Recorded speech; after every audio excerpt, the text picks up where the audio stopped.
Watching the staff continue to serve when they weren't being paid, it was the best and worst of both worlds. We took an oath to serve. Each and every day you have to borrow the money to come to work.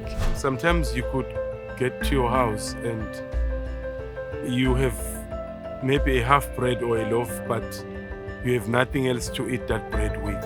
We were just concerned the staff might just, want to pack up and go home. My name is Echo Nomsa Vanderwall. I'm the Executive Director of the Luke Commission. My name is Harry Vanderwall.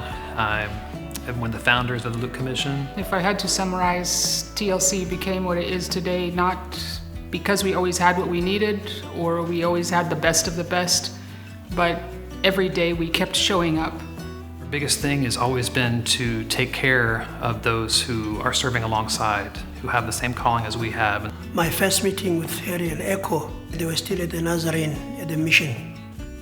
I was still with Samaritan's Purse. The past 5 years, the number of people coming to TLC has risen 4 times what it was in 2018. And because of that, it was very difficult, especially during COVID, to be able to continue to take care of the number of people that were requesting help with essentially the same resources. We have had very, very dedicated partners over the years, but in 2023, TLC took care of 300,000 outpatients. And that's a lot for private partners and donors to support. So bit by bit, we've been having a big challenge of having more and more bills due, more and more costs that were due, but our funding wasn't able to meet the demand that was there. So unfortunately, because there was not funding that was available locally through normal mechanisms, and our team continued to see people, we got into a position where we were using overdrafts or lines of credit and loans to be able to continue saying yes to the patients. And in saying yes to the patients, we knew that we were saving their lives, and they would tell us that they don't have anywhere else to go. And our compassionate hearts were struggling to turn them away. When the cuts hit from USAID, especially that, it had been an ongoing issue that just made things tremendously worse. And the cash reserves that we had were finished. We had nothing there, so we ended up having nothing available for salaries at all.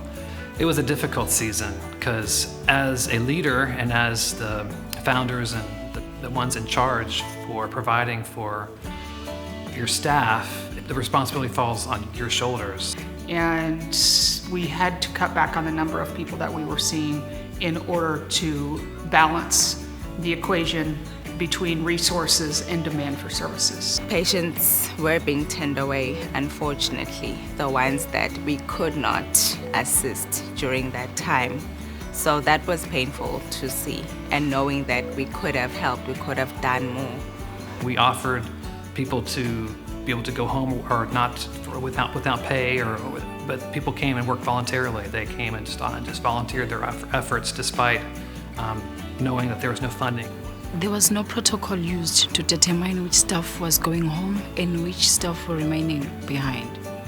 I first came to Luke Commission in 2022, in November, to try and find help for my eye, which was diagnosed, and it was said that I would need what they call cornea grafting. As a person who used to come here for services that were pro bono, now your first reaction is going to be worry that am I still going to continue getting the services that I was getting here? It was painful for us, especially when you are at the gate, you see the need. My fellow church member shared to me that a customer came to the hardware store where she works as a cashier to buy pig eggs. The customer explained with a heavy heart that he came to buy the pig eggs because he's going to bury his loved one. He was financially unstable. They did not have any means, they did not have any options of medical care except the Luke Commission. They couldn't bring him to the Luke Commission as it was shut down at the current moment.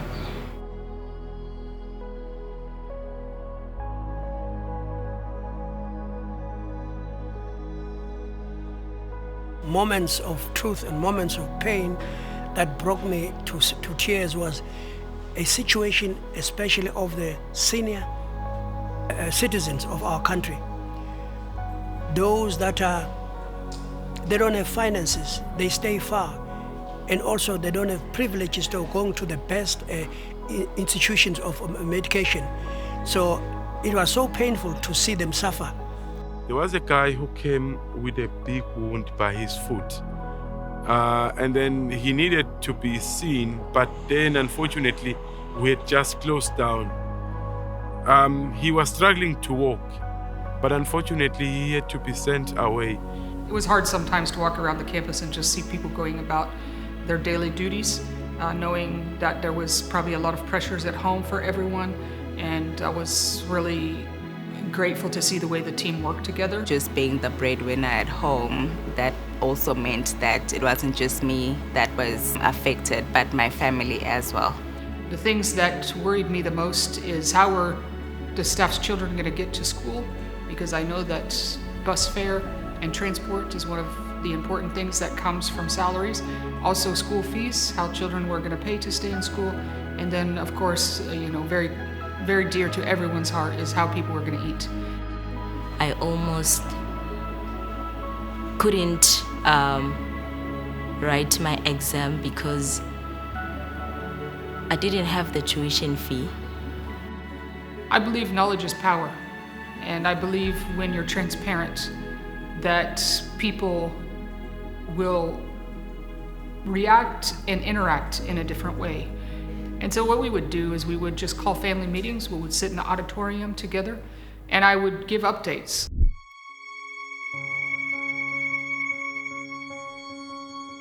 What kept the staff going was what was inside of them. It was not what they were getting, it is what they were made out of. Whether there's money or not, we are still present and willing to come and assist. So it was just having that compassion within me to continue showing up. One thing I can say is that giving up is not an option. So every challenge that comes in front of us opens the door or the window for a new opportunity. And that's what the team has walked through. We are in the process of moving to a much more diversified funding model and not being so dependent on governments, whether it's the local government or foreign governments, for support. While they can support us, we want to be able to have our own revenue generation through other social enterprise activities that we are working on, and so we're really excited about that. We're also excited about re-engaging the base, your more grassroots level people that over the years, as TLC's grown, maybe don't really see where they fit in. But the reality is that every person's small piece becomes something big together. And so looking forward for us, we would be so grateful if you would join the Take 10 Challenge, and you would also share any opportunities that you might have in your network, anyone that might be able to come alongside us and join us in the future, which we see as much more diversified from a funding perspective as the past.